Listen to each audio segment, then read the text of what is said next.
warahmatullahi wabarakatuh. Kami dari kelompok 8 Akuntansi Manajemen Lanjutan kelas Universitas Airlangga. Di sini saya dan rekan-rekan saya akan menjelaskan terkait teknik accounting di digital ekonomi. Oke, sebelum kita membahas lebih spesifik, terlebih dahulu saya akan memaparkan gambaran awal bagaimana sih manajemen accounting hingga digital ekonomi saat ini. Seperti yang kita ketahui, dalam manajemen akuntansi banyak pengajaran terkait perencanaan dan bagaimana cara melakukan perencanaan budget. Tetapi kita juga tidak dapat melupakan bahwa banyak bisnis dan perusahaan yang sukses tanpa melakukan perencanaan budget. Jadi, dalam bisnis maupun perusahaan kita tidak cukup hanya memperhatikan aspek keuangan dari sisi akuntansinya saja, tetapi kita juga harus memperhatikan aspek dan manajemen lainnya. Sekarang ini teknologi sudah banyak meningkatkan bisnis mengalami banyak transformasi yang cukup signifikan akibat perkembangan dari teknologi. Namun digitalisasi ini tidak mengubah etos kerja atau ciri khas yang sudah tertanam dalam pembentukan akuntansinya, tetapi justru membuat akuntan lebih banyak mempelajari hal-hal baru yang lebih menarik. Seiring dengan perkembangan digitalisasi ini, proses akuntansi manajemen menjadi semakin kompleks. Peran akuntansi sudah bergeser tidak hanya sebatas menghitung biaya, tetapi akuntan lebih harus memahami bagaimana konsep digitalisasi secara lebih luas, serta menghubungkan akuntan terhadap elemen lainnya dan pengaruh pengembalian akuntansi. Selanjutnya saya akan menjelaskan tentang accounting disruptive, yaitu impact dari digitalisasi terhadap akuntansinya. Pada sekitar tahun 2000-an, akuntansi masih dapat mengikuti perubahan teknologi, tetapi semenjak belakangan ini, akuntansi kurang dapat mengikuti perubahan ekonomi diakibatkan karena adanya perkembangan bisnis. Dalam organisasi ini, mulai banyak perencanaan dan perkembangan manajemen tentang mengenai biaya, laba, dan lain-lain. Nah, perubahan serta perkembangan teknologi ini juga menyebabkan perubahan dari cara memproduksi, di mana biaya-biaya overhead yang semakin besar, sedangkan biaya tenaga kerja seperti biaya tenaga kerja langsung itu semakin menurun. Nah, hal ini justru menyebabkan distorsi akuntansi. Meningkatnya diversifikasi juga menjadi salah satu penyebab distorsi akuntansi, karena cara menghitung biaya produk diversifikasi tentu berbeda dengan cara menghitung biaya untuk produk yang sama atau tidak terdiversifikasi. Nah, perubahan demografi juga mempengaruhi perkembangan keuangan sebuah negara. Negara berkembang memiliki populasi usia produktif yang tinggi dibandingkan negara yang lebih maju, sehingga perekonomian ini juga cenderung berkembang, sedangkan negara maju yang memiliki populasi usia produktifnya rendah, sehingga perekonomian ini tidak berkembang secepat sebelumnya. Selanjutnya juga ada pandemi COVID-19 ini juga mempengaruhi bagaimana orang-orang ini melihat perubahan teknologi. Teknologi yang berkembang ini semakin cepat akibat adanya dampak dari pandemi COVID-19. Perkenalkan, nama saya Arcangela Valeri Kristiono dengan di belakang 060. Saya akan melanjutkan penjelasan tentang what happened to financial intelligence. Jadi, akuntansi adalah proses yang berfokus pada mengidentifikasi, mengukur, dan mengkomunikasikan informasi ekonomi agar pengguna dapat mengambil keputusan dari informasi tersebut.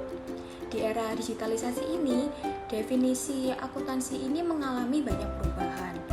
Proses identifikasi, mengukur, dan mengkomunikasikan informasi telah mengalami perubahan, di mana informasi yang diidentifikasi bukan hanya informasi sederhana, melainkan data yang jumlahnya sangat banyak dan sifatnya sangat kompleks, atau yang sering kita sebut dengan big data. Selain itu, pengguna informasi juga mengalami perubahan, di mana user menggunakan data bukan hanya untuk melakukan sebuah penilaian, melainkan juga untuk mengambil sebuah tindakan dari data tersebut. Selain itu, di era digitalisasi ini, akuntansi tidak hanya berurusan dengan data yang terstruktur, melainkan juga dengan data yang tidak terstruktur. Jadi informasi tidak hanya mengenai data keuangan atau transaksi ekonomi historis, melainkan juga mengarah ke analisis dan prediksi potensi. Maka dari itu, seorang akuntan dituntut untuk tidak hanya menginformasikan apa yang telah terjadi, tetapi juga menginformasikan apa yang bisa terjadi di masa depan. Selanjutnya, saya akan menjelaskan mengenai accounting drive decisions. Jadi, bagaimana sistem atau proses akuntansi dapat menarik sebuah keputusan. Seperti bagian di samping, bisa dilihat bahwa proses akuntansi ini berawal dari transaksi ekonomi, di mana perusahaan membeli bahan material untuk operasionalnya, sehingga akan memasukkan jurnal dengan supplier, atau perusahaan melakukan transaksi penjualan dan transaksi-transaksi lainnya. Dari transaksi ekonomi ini, maka akan menjadi data akuntansi. Dan data akuntansi ini adalah data mentah yang akan diolah menjadi sebuah informasi finansial. Informasi finansial ini sendiri bisa kita temukan di laporan-laporan keuangan perusahaan, seperti laporan laba rugi, neraca, dan laporan lainnya. Jadi dalam proses atau sistem akuntansi ini terdapat sebuah kegiatan formatting data, lalu menggunakan standar yang ada untuk mengetahui apa yang terjadi, lalu dilakukan perbandingan sehingga dapat diketahui hal penting apa yang dapat ditarik dari informasi akuntansi ini. Maka dari itu sebuah proses atau sistem akuntansi harus berujung pada sebuah keputusan. Dari bagian ini sendiri banyak tahap yang hilang karena sebelum proses transaksi ekonomi terdapat sebuah proses mengumpulkan data. Mengolah data menjadi informasi ini memang langkah yang penting, tetapi mengumpulkan data yang tepat juga merupakan langkah yang penting dalam sebuah proses akuntansi. Selanjutnya akan dijelaskan oleh teman saya. Jadi selanjutnya mengenai executive action in digitalizing enterprises. Akibat semakin kompleksnya sebuah bisnis, maka data akan semakin banyak juga, sehingga harus diolah dengan mesin ataupun software untuk analisis. Nah, mesin ini bisa mengekstrak banyak informasi, tren dan juga lain-lain. Jadi manusia tidak perlu lagi untuk menganalisis karena telah digantikan oleh mesin. Tapi akuntan tidak bisa hanya mengetahui cara untuk menganalisis saja, tapi juga harus tahu cara menggunakan hasil analisis mesin tadi sebagai sebuah wawasan keuangan. Nah, wawasan keuangan akuntan tadi akan digunakan oleh manajemen untuk mengambil keputusan terkait keberlanjutan perusahaan. Nah, berikutnya mengenai porter dan juga BCG, yaitu adanya cost leadership dan juga differentiation menyebabkan munculnya digitalisasi yang berfokus bukan hanya pada biaya, tapi juga pada diferensiasi. Jadi banyak manajer menggunakan BCG dalam menganalisis keuangan, tapi di zaman digitalisasi ini BCG mungkin saja hanya menjadi sebuah sejarah karena diperlukan perubahan-perubahan yang harus disesuaikan dengan perkembangan teknologi yang ada. Perkenalkan, nama saya Maria Immaculata Oleta Serafin dengan NIM terakhir 087. Di sini saya akan menjelaskan mengenai what is still useful. Pada masa sekarang ini, perusahaan lebih banyak yang menggunakan metode volume based costing dan activity based costing dalam memanage biayanya. Nah, apa sih volume based costing itu dan apa itu activity based costing? Apa perbedaan dari keduanya? Pertama-tama, saya akan membahas mengenai volume based costing terlebih dahulu. Volume based costing adalah sebuah metode di mana memiliki hasil yang mungkin terdistorsi karena adanya biaya tidak langsung yang tidak selalu sesuai dengan porsinya untuk output volume, sehingga memungkinkan terjadinya overcosting dan undercosting. Selain itu, volume based costing umumnya menggunakan subsidi silang terhadap outputnya. Selanjutnya, yang kedua saya akan menjelaskan mengenai activity based costing yang dikenal juga sebagai metode ABC.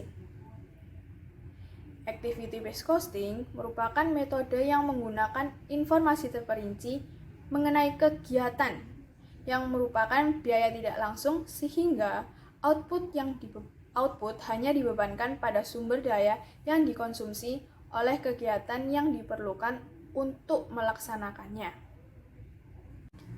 Selanjutnya saya akan menjelaskan mengenai now is more about. Seiring berjalannya teknologi dan perusahaan, maka mengakibatkan data yang dibutuhkan dan dimiliki oleh perusahaan semakin bertambah banyak. Dunia bisnis di masa sekarang ini menjadi lebih kompleks apabila dibandingkan dengan masa yang lalu. Oleh karena itu, semakin banyak hal yang perlu dipelajari karena semakin banyaknya hal yang harus diekstrak dari data yang ada untuk menjadi sebuah informasi. Dikarenakan semakin banyaknya informasi yang dihasilkan, maka tuntutan terhadap aksi yang harus dilakukan terhadap informasi tersebut menjadi lebih banyak. Lalu, kesimpulan dari materi hari ini adalah yang pertama, pembiayaan sekarang telah mengalami banyak perubahan. Begitu pula dengan revenue dan expense tidak hanya berasal dari suatu tempat, melainkan dari banyak sumber. Lalu yang kedua, pembelajaran bukan hanya tentang bagaimana membuat hal di masa lalu menjadi lebih baik, melainkan juga menemukan apa yang dilewatkan atau dilupakan di masa lalu. Lalu yang ketiga, data terstruktur dan data tidak terstruktur semakin berkembang, sehingga akuntansi harus mewaspadai perubahan ini, karena apa yang menjadi wawasan akuntan akan mempengaruhi apa yang akan manajemen ketahui dan apa yang akan manajemen lakukan ke depannya. Sekian dari kelompok kami, kurang lebihnya mohon maaf. Wassalamualaikum warahmatullahi wabarakatuh.